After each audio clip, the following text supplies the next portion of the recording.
Halo Pak Marlon, perkenalkan nama saya Ang Adrian Pianto Wibowo dengan NIM 231002. Pada kesempatan kali ini saya akan menjelaskan hasil kerja saya di UTS kemarin yang berjudul Analisis Kinerja Akademik Mahasiswa menggunakan metode clustering Cummins. Sebelum saya menjelaskan tentang inti dari pembahasan kali ini, saya akan menjelaskan latar belakang permasalahannya terlebih dahulu. Perguruan tinggi kini mampu mengumpulkan berbagai data akademik seperti nilai, kehadiran, aktivitas, dan perilaku belajar. Namun, data tersebut sering hanya digunakan untuk laporan administratif saja. Belum banyak dilakukan analisis untuk menemukan pola dan wawasan yang mendukung peningkatan kualitas pembelajaran. Dengan analisis, kita dapat mengungkapkan perilaku belajar, tingkat keterlibatan, dan faktor yang mempengaruhi performa. Diperlukan juga pendekatan analitik untuk mengelompokkan mahasiswa berdasarkan karakteristik akademik mereka. Metode clustering membantu mengelompokkan mahasiswa berdasarkan kemiripan karakteristiknya. Penelitian ini menggunakan Cummins clustering adalah salah satu metode mengelompokkan data numerik yang sederhana namun efisien.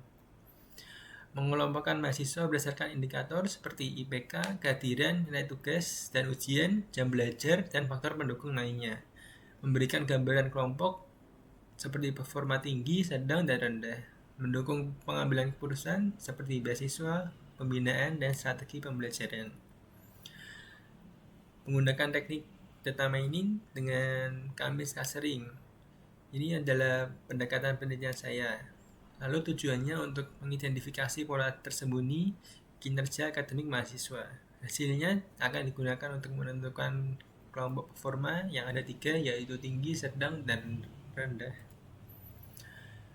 Langkah yang pertama saya lakukan data collection. Data ini data sintetis yang berjumlah 20.000 mahasiswa yang dibuat dengan menggunakan Python dan disimpan di file CSV. Ini berisi 10 atribut: IPK, kehadiran, nilai tugas, nilai UAS, keaktifan organisasi, jam belajar per minggu, frekuensi konsultasi dosen semester, status beasiswa. Yang satu lagi itu adalah student ID. Lalu ada data processing. Ini ada 3: pembersihan data, normalisasi, dan feature selection. Pertama, dilakukan pembersihan data itu menghapus dan memperbaiki missing value atau outlier. Lalu imputation digunakan jika diperlukan. Normalisasi dengan menggunakan Z-score agar semua atribut memiliki skala yang sebanding. Lalu feature selection, hanya atribut numerik yang relevan dipakai dalam clustering, jadi student ID tidak dipakai. Lalu langkah selanjutnya menentukan jumlah cluster. Ini menggunakan metode elbow yang berdasarkan nilai WCSS. Saya menentukan K-nya itu 3, sehingga akan menghasilkan 3 kelompok: performa tinggi, performa sedang, dan performa rendah. Lalu dilakukan proses clustering. Ini langkah-langkahnya: menentukan jumlah cluster K sama dengan 3 tadi, menginisiasi sentroid secara acak, menghitung jarak data, mengelompokkan data ke sentroid terdekat, memperbarui sentroid berdasarkan rata-rata anggota cluster, iterasi hingga sentroid stabil, menggunakan nstart sama dengan 25 untuk hasil yang lebih stabil. Lalu akan dilakukan evaluasi dengan menghitung rata-rata setiap atribut pada tiap cluster, menentukan profil performa setiap kelompok. Lalu akan ada visualisasi dengan scatter plot 2 dimensi, IPK versus kehadiran, nilai tugas versus jam belajar, lalu menunjukkan pemisahan cluster yang jelas. Hasil identifikasi cluster ada terbagi menjadi 3 cluster, yaitu performa tinggi, performa sedang, dan performa rendah. Lalu ada tujuan akhir dari penelitian ini adalah memberikan profil performa mahasiswa secara objektif dan terukur. Jadi data driven decision making bagi kampus, yaitu intervensi untuk performa rendah, pendampingan untuk performa sedang, dan beasiswa atau penghargaan untuk yang mendapatkan performa tinggi. Lalu kita masuk ke hasil dan pembahasan. Tahapannya meliputi import data, normalisasi, penentuan jumlah cluster yang optimal, pelaksanaan Cummins, dan analisis hasil. Yang pertama, import data. Saya memakai file yang bernama student-scientific20.csv. Dibaca dengan menggunakan fread agar lebih cepat untuk dataset yang besar. Struktur datanya terdiri dari 9 variabel yaitu ini yang sudah saya sebutkan tadi. Lalu ada student ID hanya sebagai label. Lalu kondisi datanya tidak ada missing value dan tidak perlu imputasi. Data siap diproses untuk analisis clustering. Ini ada tabel data yang sudah saya praktekkan kemarin di RStudio. Ini saya praktekkan kembali. Nah, ini untuk codingannya. Ini sebelumnya saya sudah masukkan datasetnya di folder .swinal. Nah, ini udah masuk. Nah, ini adalah datanya yang sampai 20.000. Lalu lanjut ke normalisasi data.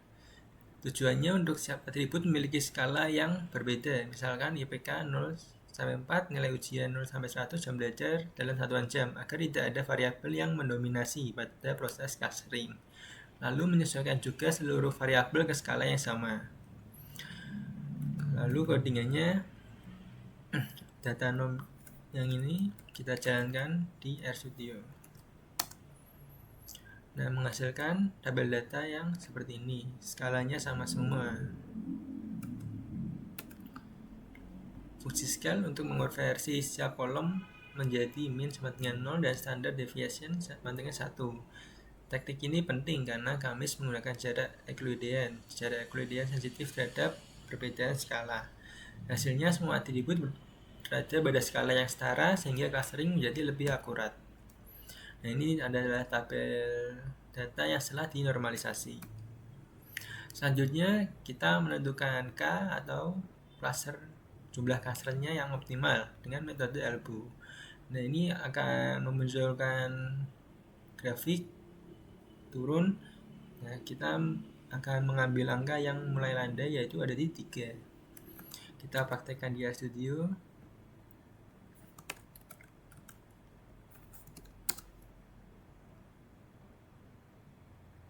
Nah, ini akan menghasilkan grafik yang seperti ini. Kita ambil yang di 3. Lalu ini adalah hasil grafik ELBO tadi. Penurunan tajam CSS terjadi dari K sama dengan 1 hingga K sama dengan 3. Setelah K sama dengan 3, grafik menurun secara perlahan. Cluster diasumsikan mewakili 3 kategori performa mahasiswa: performa tinggi, sedang, dan rendah. Lalu ini ada pelaksanaan algoritma Cummins. Set-sheet 1, 2, 3 itu memastikan hasil konsisten setiap dijalankan. Center sama dengan 3 itu adalah jumlah cluster yang optimal berdasarkan metode ELBO tadi. Start sama dengan 25 itu algoritma dijalankan 25 kali untuk menghasilkan hasil terbaik dari berbagai inisiasi acak. Kita jalankan dulu di RStudio.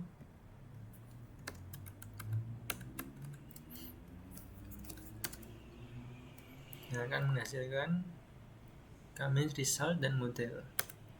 Lalu ada pelaksanaan algoritma Cummins, yaitu tabel menghitung jumlah anggota tiap cluster, tabel menghitung presentasi dari total 20.000 mahasiswa, round 1,1 membulatkan presentasi menjadi 1 desimal. Data frame itu menggabungkan hasil menjadi tabel cluster summary. Kita jalankan.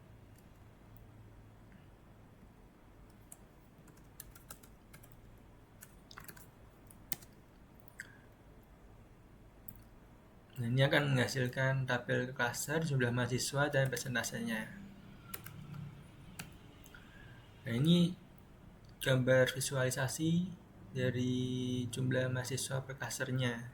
Cluster 1 ada 1.500 mahasiswa, cluster 2 ada 9.291 mahasiswa, cluster 3 ada di 9.198.000. Lalu selanjutnya ada analisis profil cluster. Ini codingannya, penjelasannya aggregate itu untuk menghitung rata-rata tiap variabel, IPK, kehadiran tugas, OAS, jam belajar, dan lainnya. Lalu round 2 itu membulatkan nilai agar lebih rapi. Kabel itu menghasilkan tampilan tabel yang lebih terformat untuk laporan. Nah, ini tabel hasil analisa klasternya. Kita jalankan di RStudio.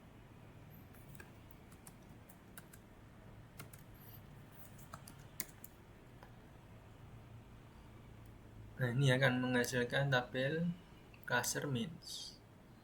yang terdiri dari cluster, IPK, attendance, BST, achievement score, OAS score, ORG activity, study hours per week, consult week per month, semester, dan scholarship. Ini mengartikan bakal dapat mahasiswa atau tidak. Lalu ada interpretasi hasil clusternya. Ini merupakan hasil dari 3 cluster tadi. Performa tinggi itu umumnya IPK-nya yang lebih dari 3,5. Nilai tugas dan UAS tinggi, kehadirannya sangat baik, jam belajarnya tinggi, banyak yang menerima beasiswa. Lalu cluster 2 performanya sedang, nilai rata-ratanya stabil, kehadirannya cukup baik, aktivitas belajar tidak konsisten, performanya masih bisa ditingkatkan. Lalu yang performa tinggi, IPK-nya kurang dari 2,5, kehadirannya rendah, nilai tugas dan UAS-nya rendah, jam belajarnya sedikit, dan minim konsultasi dengan dosen. Lalu ini ada codingan untuk visualisasi hasil clusteringnya. Grafik dibuat dengan menggunakan ggplot2 untuk menampilkan sebaran mahasiswa pada 2 variabel utama, yaitu IPK, itu x-aksis, dan nilai tugasnya y-aksis. Warna pada titik menunjukkan cluster hasil Cummins. Hanya 2000 data yang diambil secara acak dari 20.000 agar grafik tidak terlalu padat. Geopoint digunakan untuk menampilkan titik mahasiswa dengan transparansi 0,6 agar pola sebaran lebih terlihat. Dan minimal membuat tampilan grafik lebih bersih dan mudah dibaca. Kita jalankan di RStudio terlebih dahulu.